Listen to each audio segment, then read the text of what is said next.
Buenas noches, amigos, seguidores y muy estimados patrocinantes de este apartado rincón del espacio-tiempo cibernético, donde encontrarán un canal completamente libre e independiente. Prometí volver pronto, pero no será con un war room, sino que será como con una especie como de cafecito, vamos a llamarlo así.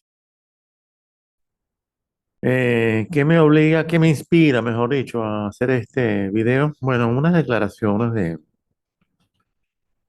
provenientes de Alemania, sobre todo de la primera ministra von der Leyen, en donde anuncia que en los próximos 5 años, avaladas además, obviamente avaladas por el ministro de la Defensa, y en realidad fue el ministro de la Defensa el primero que las dijo. Von der Leyen le hace eco, lo apoya, lo avala. Unas declaraciones en donde Alemania declara que en los próximos 5 años se va a armar para poder estar preparada para hacer frente a Rusia en una eventual guerra europea. Llegado a este punto, habría que aclarar algo, ¿no? Y es que son 5 años para producir, ¿qué armas? Las actuales, las actuales armas, las cuales todas en su mayoría han demostrado ser armas obsoletas, totalmente anticuadas. En su época fueron buenas armas. Nadie duda de la calidad de los ingenieros que las desarrollaron. Cuando salieron eran sin duda algunas armas eficaces, pero hoy en día, en vista de lo que acaba de pasar en estos últimos 2 años, todas esas armas que en una época eran armas, eran buenas armas, armas avanzadas, no fueron nunca armas diseñadas por idiotas, faltaría más. La industria armamentística europea poseía su nivel de calidad, pero hoy en día esas armas, plantearse que vamos a seguirlas produciendo durante los próximos 5 años, cuando dentro de 5 años van a estar todavía más obsoletas de lo que ya lo están hoy en día. eh, no creo que haga falta explicar que se trata de una tontería, por usar un término muy, muy suave, ¿verdad? Eh, Europa está obligada, sí, está obligada, supuestamente, pero está obligada como siempre, dada su posición y además porque debe obedecer a los Estados Unidos como colonia que es en su conjunto, como en su conjunto de Unión Europea, como colonia que es de los Estados Unidos, está obligada a prepararse para la guerra porque la guerra contra Rusia nunca la va a hacerlo, la van a hacer los Estados Unidos. Eso ya lo he explicado demasiadas veces. Los Estados Unidos nunca se van a meter en una guerra terrestre. No son buenos haciendo guerras terrestres. Lo de ellos son las guerras por aire, por mar, por tierra no.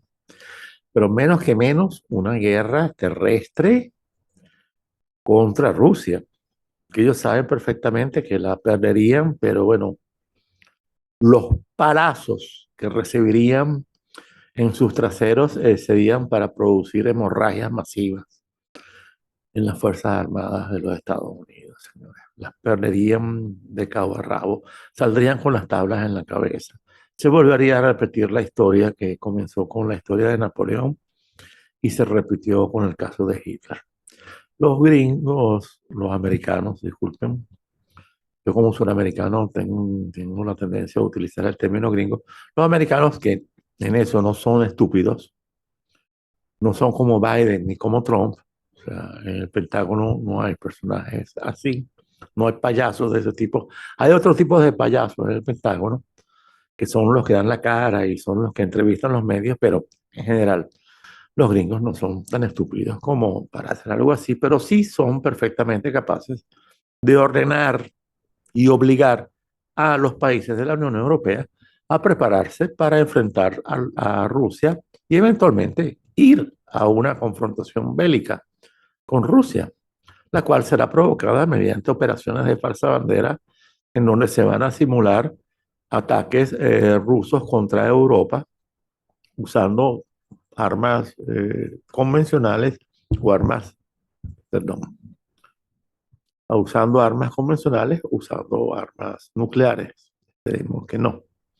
Pero los americanos son perfectamente capaces de hacer detonar un arma nuclear en Polonia o en alguna de las naciones Chihuahua bálticas para poder justificar un casus belli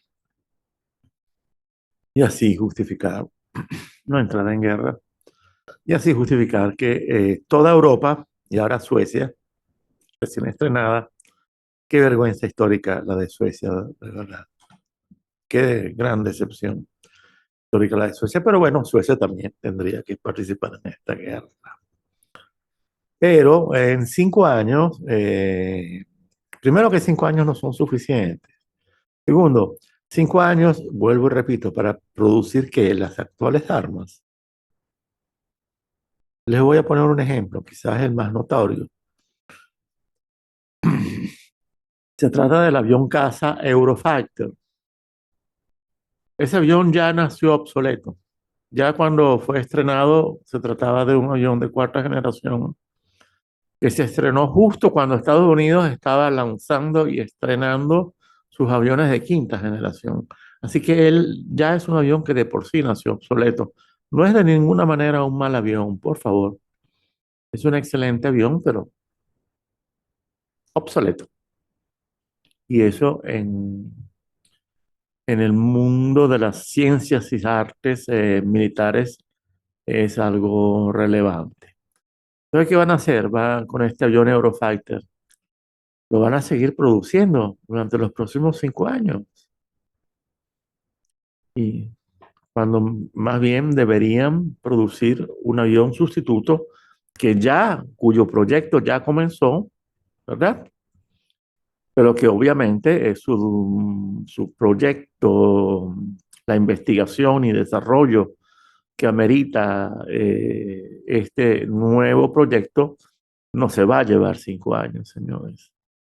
Para que Europa disponga de un nuevo avión caza de verdadera quinta generación o incluso de sexta generación, van a tener que pasar más de 5 años.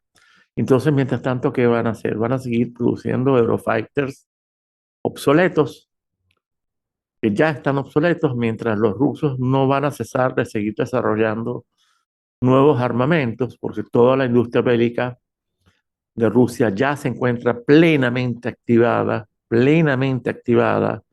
Y todos los proyectos de investigación y desarrollo para nuevas armas ya se encuentran activados y les voy a dar esta novedad.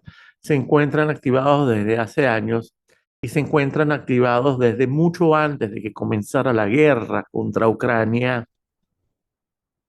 porque Putin comenzó a preparar a su país para la guerra muchísimo tiempo antes de que ocurriera la guerra contra Ucrania. Ya desde el 2014, cuando ocurrió lo que ocurrió en Ucrania con los hechos de Euromaidán, bueno, ya desde esa época Putin llevaba no menos de 5, 6 o 7 años que ya había activado el programa de reactivación, mejor dicho, de todas las empresas militares rusas, ya en el 2014. Llevaba 5, 6 o 7 años. De hecho, el primer vuelo del Sukhoi Su-57, el avión ruso de quinta generación, data del año 2010, señores.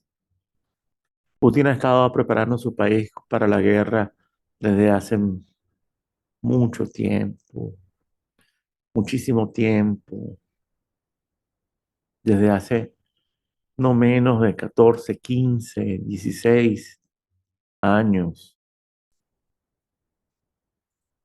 señores, e incluso más. Porque si el Sukhoi Su-57 voló por primera vez en 2010, estamos hablando de 2005. o 2004. Estamos hablando de 20 años. Putin sabía exactamente que había que preparar a su país para la guerra. Desde luego, no se trata de Putin, sino de los que están detrás de Putin, de los que llevaron al poder a Putin y de los que apoyan y aconsejan a Putin todo el tiempo. No es Putin el que decide en Rusia. Él desde luego opinará, expresará su opinión, siendo un líder de tipo ruso, y por lo tanto los líderes de tipo ruso tienen poder, tienen su poder, no son como los presidentes de los Estados Unidos que no tienen ningún tipo de poder. En Rusia el premier, el primer ministro, el presidente sí tiene poder y tiene y puede expresar su opinión, y su opinión es tomada en cuenta. Entonces, ¿qué va a hacer Europa en los próximos 5 años? Va a producir las mismas armas que ya tiene, que son armas totalmente obsoletas, que ya han demostrado ser totalmente inútiles contra los últimos desarrollos que se han visto en el campo de batalla, no solamente por parte de Rusia, cuidado, porque son muchos de estos desarrollos también vienen por el lado de Irán, que se ha demostrado una nación perfectamente capaz de desarrollar armamento de alto nivel, especialmente en lo que se refiere a drones y misilística. Y cuidado, porque para mí hay más de un arma colada, involucrada por parte de China. En otras palabras, permiso.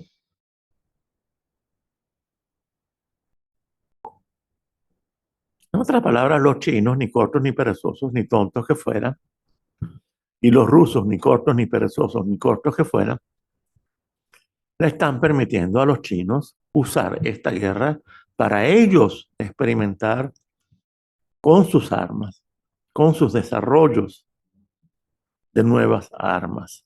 Esto es obvio, esto es obvio, señores. No hace falta tener fuentes que te lo confirmen. Esto es obvio. Obviamente no te lo van a decir. Obviamente no va a salir por ahí ningún ruso ni ningún chino a decir, estamos aprovechando la guerra para probar nuestras armas. Mucho menos un chino. Pero no hay duda de que la industria armamentista china ha dado pasos de gigante, verdaderos pasos de gigante en las últimas décadas. Y cuando se unan en alianza con la Unión Soviética y con Irán, esa triple alianza va a ser la alianza más poderosa del mundo desde el punto de vista militar. ¿Y qué va a hacer Europa para enfrentarla? No solamente en Europa, sino en el escenario del Mediterráneo, ¿verdad? Porque se trata también del escenario del Mediterráneo, el que hay que tomar en cuenta, ¿verdad? ¿Qué va a hacer Europa? Es, sí, fabricando estas mismas armas que tiene hoy en día, que han resultado ser ya armas superadas. No es verdad que sean una porquería de armas, no lo son, son buenas armas, pero ya están, ya han sido superadas, señores, se acabó. Los Eurofighter, los Leopard y compañía. ¿Entienden? Entonces, tienen que desarrollar nuevo armamento puesto al día. Eso implica una labor de investigación y desarrollo que es larga, que no es corta, que se lleva su tiempo, y por lo tanto pensar en 5 años es ni más ni menos que una vez más mentirle, mentirle a los electores, mentirle a la opinión pública. ¿Qué es lo que en realidad yo creo que va a pasar? Y es que simple y llanamente Europa, para poder hacer frente a esta orden estricta, a esta orden imperativa del imperio atlantista de ir a la guerra contra Rusia, para poder cumplir con esta orden, Europa va a comenzar a comprar en forma más o menos masiva, abundante, armamento de los Estados Unidos, señores. Señores, porque el negocio es redondo, debe ser redondo y debe seguir siendo un negocio redondo. Por lo tanto, ya verán que en algún momento todas las naciones europeas, menos Francia, eh, van a comenzar a tener que comprar armamento americano. Federico, disculpa que te interrumpa. Con relación a lo que estás diciendo, ya hoy salió una noticia que la política para la compra de armas va a ser, Perdón. va a ser similar en bloque de la Unión Europea como se hizo con la vacuna y con el gas. Ya te lo está, sabes, ya sabemos qué ha pasado con eso y quiénes fueron los beneficiarios.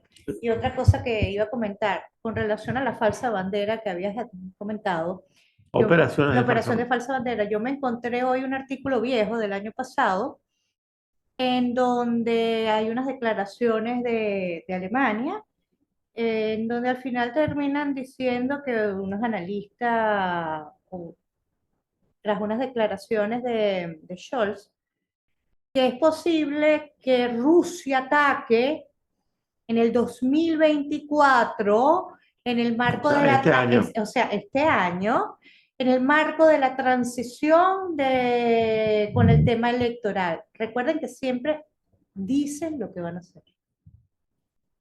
Yo después comparto el artículo, está en italiano, pero pueden leer lo que dice. No, además no hace falta y porque todos los días está saliendo información. O sea, pero ya desde el Ya, año pasado te lo vienen a diciendo, sí, ¿no? por eso, pero y es que desde el año pasado es una avalancha de información sin parar, ¿no?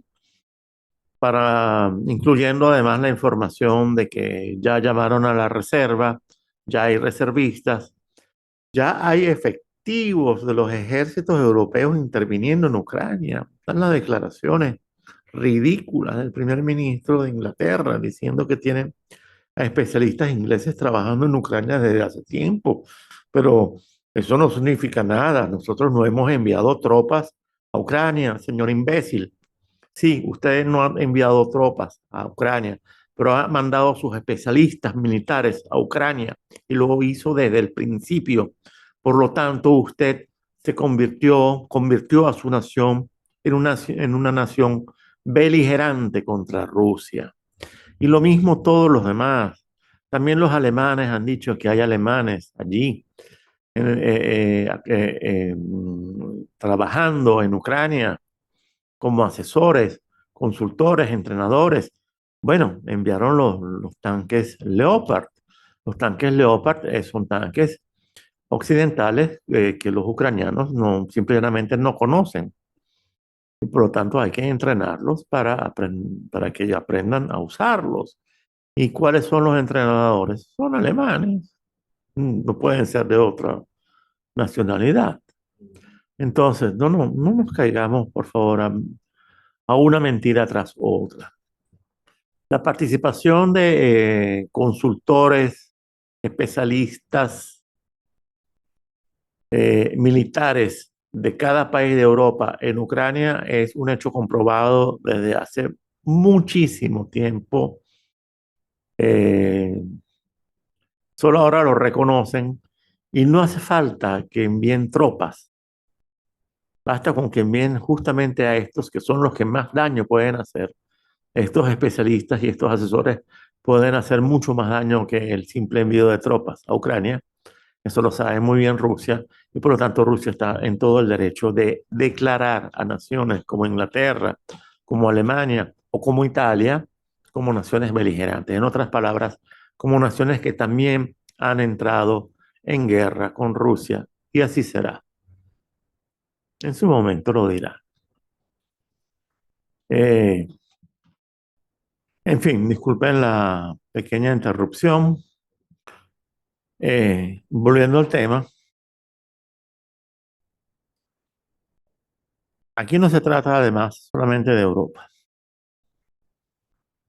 Yo sé que no quiero agobiarlos, ya el solo tema de Europa es más que agobiante, sino que además Israel, con todo el apoyo de los Estados Unidos desde el principio, porque la invasión de Gaza, se los he dicho, no me he cansado de repetírselos, de repetirles, perdón, de repetirles que la invasión destructiva con intenciones de genocidio y de exterminio por parte de Israel de la Franja de Gaza ha sido realizada por el ejército de Israel con pleno apoyo presencial, codo a codo, con efectivos y especialistas de los Estados Unidos. Señores, no se engañen con esto.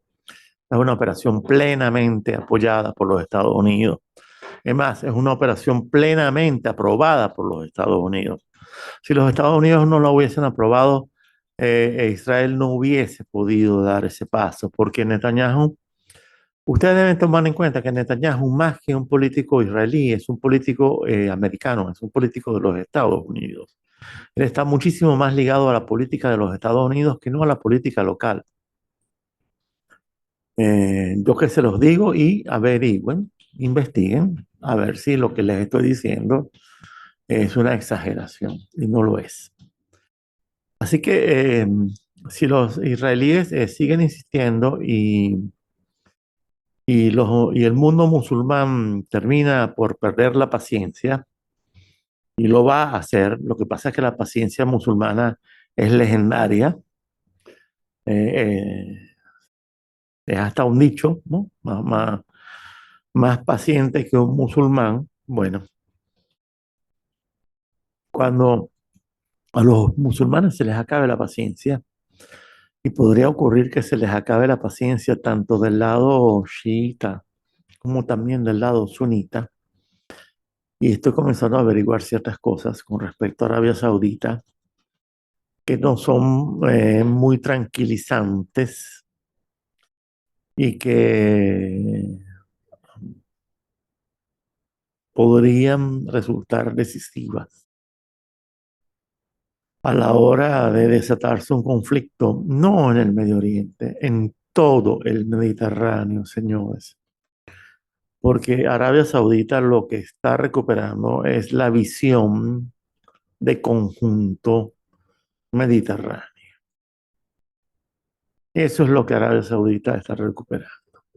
Ante la visión limitada de los acuerdos de Abraham que daban lástima, promovidos por Trump y por su yerno Jared Kushner, ante esa visión limitada, lastimosa, Arabia Saudita acaba de darse cuenta de que el escenario no es solamente el escenario de la umma, de liderar el mundo musulmán, sino que para poder llegar a eso, eventualmente, si quisieran hacerlo, si no toman en cuenta ciertas cosas, no solo nunca llegarán a ser líderes de la umma, sino que van a ser exterminados también ellos, eliminados de la faz de la tierra, porque los saudíes realmente no existen, no existen.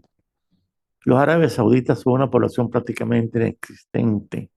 Averigüen cuántos saudíes realmente existen y cuántos viven realmente en Arabia Saudita. Un país que es más artificial imposible desde el principio. Y váyanse a mi video sobre el wahabismo. No, todavía no lo he sacado, lo tengo que sacar, lo voy a sacar en los próximos días. Bueno, cuando lo saque, escuchen bien mi video sobre el wahabismo, que es la secta islámica que practica Arabia Saudita. ¿De qué se ha dado cuenta Arabia Saudita? Primero, no firmó los acuerdos de Abraham, ni tonta que fuese, no iba a caer en esa trampa demasiado tonta, demasiado estúpida, redactada por un semitarado como es Jared Kushner, del cual solo puede hablar bien Donald Trump, pero que Jared Kushner es un malabarista de semáforo, no pasa de allí. Obviamente Arabia Saudita algo así no lo iba a firmar. Después con la crisis palestina, Arabia Saudita se cuadró inmediatamente con Palestina. Además, lo hizo de primerita, corriendo de primerita, no fuese que Irán lo hiciese de primero, ¿no? Ellos querían incluso, lo hicieron lo más rápido posible para que Irán no lo hiciese antes que ellos. Eso para demostrar que ellos tienen verdadera vocación de liderazgo del mundo musulmán. Sin embargo, las conversaciones con Irán han continuado, siguen habiendo reuniones entre Irán y Arabia Saudita. Muchas de estas reuniones ya han sido públicas, ya no son secretas. Y por lo tanto, algo podría cambiar. ¿Y qué es lo que podría cambiar? Que podría cambiar la visión de Arabia Saudita con respecto al escenario de guerra, con respecto al escenario de guerra global. Un escenario que abarcaría el Mediterráneo, el Mar Rojo y el Golfo Pérsico. Y Arabia Saudita, por más que haya comprado armamento y se encuentre muy bien equipada por los Estados Unidos, bueno, hasta cierto punto. Arabia Saudita, de por sí, y ni siquiera con el apoyo de los Emiratos satélites suyos, podría hacer nada en un conflicto en donde el mundo musulmán, si se pone de acuerdo eh, para ir en contra de Israel, y lo va a hacer, pues ahí Arabia Saudita no podría hacer nada, absolutamente. ¿Qué va a hacer? ¿Va a defender a Israel? ¿Verdad? Se va a echar ese balde de excremento encima para defender a Israel. Los árabes sauditas no son tan estúpidos, señores. Ellos se van a cuadrar, obviamente, con el mundo musulmán. Y ese yo creo que es el cambio que ha ocurrido y que está ocurriendo. Y por lo tanto, nos podíamos encontrar no solamente ante un escenario bélico en el orden europeo, sino en el orden mediterráneo, lo cual implica Europa, sur de Europa, norte de África, Medio Oriente, Levante y posiblemente extenderse ese conflicto hacia las regiones de Asia Central, por ejemplo, hacia el Cáucaso. No les extrañe eso e incluso el conflicto prolongarse hacia el África subsahariana, lo que llaman el Sahel, porque ahí hay una cantidad de naciones que podría aprovechar la ocasión para por fin sacudirse de encima la tiranía esclavista, la tiranía no solamente colonialista, sino esclavista de Francia. Esa sería una ocasión perfecta para que esos países por fin se puedan deshacer del colonialismo esclavista, explotador de Francia. Francia ya estaría más que suficientemente ocupada teniendo que enfrentar a Argelia, socia al 100% de Rusia, porque en esa alianza ruso, Siria, Irán, Líbano, Argelia estaría de primerita, porque debería enfrentar también a Libia, por lo menos la parte que dominan los rusos, y creo que la parte que dominan los turcos también, porque creo que Mr. Rupi, ni corto ni perezoso, aunque sea miembro de la OTAN, no se cuadraría con la OTAN, no es imbécil, no se anotaría a perdedor.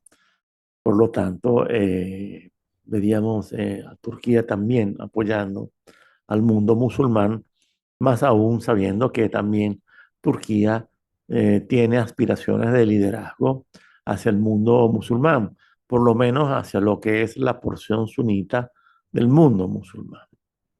Bueno, señores, se me olvidaba esta última cosa que quería comentarles sobre el armamento, sobre las declaraciones alemanas. Ah, bueno, Macron, señores, las declaraciones de Macron, que en realidad son las que han causado más revuelo, porque se trata de Macron. Pero señores, Macron es, o sea, si tuviese que redactar un diccionario de política y de geopolítica y definir la palabra títere o marioneta, ¿verdad? Obviamente me tomaría el trabajo de definir el término Y obviamente el término, tal como si se tratase de una enciclopedia, el término debería ser descrito en forma extensa, pero al final podría, sin duda alguna, pondría como un excelente ejemplo de títere o marioneta a Macron, porque lo que está haciendo Macron en las últimas horas es algo que es típico de un títere que ha recibido órdenes, no sé si de los Rothschilds, no sé si de la banca judía. Es posible que sea órdenes de la banca judía ya relacionadas con el conflicto en Palestina, pero no lleva ya horas o días que no para de callarse y no para de anunciar, no para de expresarse en la forma más hostil posible en contra de Rusia. Obviamente, como comenté el otro día con Eric del Búfalo, la Francia de Macron no es ya ni lejanamente la Francia de Charles de Gaulle. Pero ¿qué es lo que podría estar sucediendo? Lo que podría estar sucediendo es que en Francia las protestas de verdad están resultando, de verdad están teniendo efecto y al parecer el Estado francés, después de infiltrarlas, al parecer, después de infiltrarlas creyendo poderlas controlar, como hicieron con las protestas de los chalecos amarillos y en la infiltración a la cual fueron exitosos, parece que esta vez esta infiltración del Estado en las protestas francesas no está dando los resultados esperados. Obviamente los franceses se dieron cuenta de la maniobra y al parecer no quieren volver a caer en esa trampa. Entonces, ¿qué sucede? Las protestas en Francia al parecer están saliendo fuera de control y al salirse fuera del control de las autoridades, de las fuerzas del orden, Macron está saliendo de emergencia, corriendo a distraer, a hablar hasta por los codos de cualquier cosa que sea capaz de tapar, pasar por encima, distraer a la opinión pública sobre el problema interno de protestas que está ocurriendo. Y qué mejor forma de distraer a la opinión pública francesa de decirles a los franceses en sus caras que bueno, que hay que prepararse para la guerra, que vamos a ir a una posible guerra contra Alemania y por lo tanto debemos prepararnos para enfrentar a los alemanes. Imagínense ustedes decirle eso a los franceses. Pero ¿por qué lo hace? Porque está tratando, de alguna forma, desesperadamente, de tapar una situación de protesta, de estallido social interno, ¿no? De alteración y de disturbios internos en Francia que al parecer el Estado no logra controlar. Y yo creo que eso es lo que está pasando con Macron. Está tratando de distraer, de superponer algo para poder tapar esta protesta que en Francia no pierde fuerza. No solo, sino que está tomando vida, ¿no? Las protestas en Francia Uy, no han sí. disminuido. Mira, En- yo, ahora que termines con el, ya que estás hablando de Francia, quiero dar también una noticia de Francia. Francia está muy activa en todos los sentidos. Fíjense, esto es pura casualidad realmente, ¿no? Pareciera que murió Rothschild y como que no, todo, murió uno de los Rothschild claro, son muchos. murió el que hizo el acuerdo con Rockefeller. Lo casual es que el mismo día que muere, Macron se da su gran discurso de la economía de guerra, de enviar tropas. Eso fue ayer, si no me equivoco. Y hoy, en este momento, hace aproximadamente una hora, en el Parlamento francés fue aprobado o sea, aprobado una reforma constitucional en donde el derecho al aborto pasa a ser a un derecho constitucional. O sea, Dios mío, Macron está completamente alineado. Bueno, El apoyo a Ucrania. bueno, tú me estás nombrando un tema altamente distractivo, porque yo creo que el tema más distractivo, yo creo que el tema más distractivo que puede existir es el tema del aborto. Fíjense cómo Macron está tratando de distraer a la opinión Claro, mucha pública gente se va. de la protesta generalizada que en Francia se está expandiendo y está creciendo día a día. Mira, pero yo te voy a decir algo, el francés no se va a distraer con esto, porque el grupo podrá ser un pequeño grupo minúsculo, lamentablemente, y quiero aprovechar la oportunidad, porque es parte de la guerra, es otro segmento de la guerra. Lamentablemente todo el tema pro vida, ¿ok?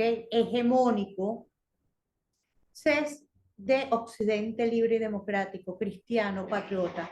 Si detallan estas cuentas y todos estos movimientos, verán cómo pareciera que las vidas y el sufrimiento en la Franja de Gaza y en Palestina, todas las víctimas inocentes, no son dignas de ser vividas porque ni siquiera los mencionan. Por el contrario, es un apoyo incondicional a toda la invasión y a todo el horror que están viviendo las personas inocentes. Entonces, esto también está completamente manipulado, porque cuando uno es pro vida, uno defiende la vida de todos los seres humanos, en todas las condiciones. No solo, ¿sabes? No solo los que considero que deberían vivir. Sobre este tema, aunque no estoy hablando del aborto, pero sobre las vidas que no son dignas de ser vividas, los voy a abordar en mi próximo video que ya está listo, aunque no abordo directamente el tema de Francia, porque todavía no he llegado a Francia. Van a poder ver lo que es el tema de la eugenesia positiva y la eugenesia negativa. Por eso hay vidas que valen la pena defender y otras que no. Bueno, amigos, vamos a dejar el video hasta este punto para no prolongarlo demasiado, para ver si lo puedo sacar esta misma noche. Y mañana mismo podría ser, nos volvemos a poner en contacto. Muchas gracias por la atención hasta este momento y nos veremos pronto, muy pronto.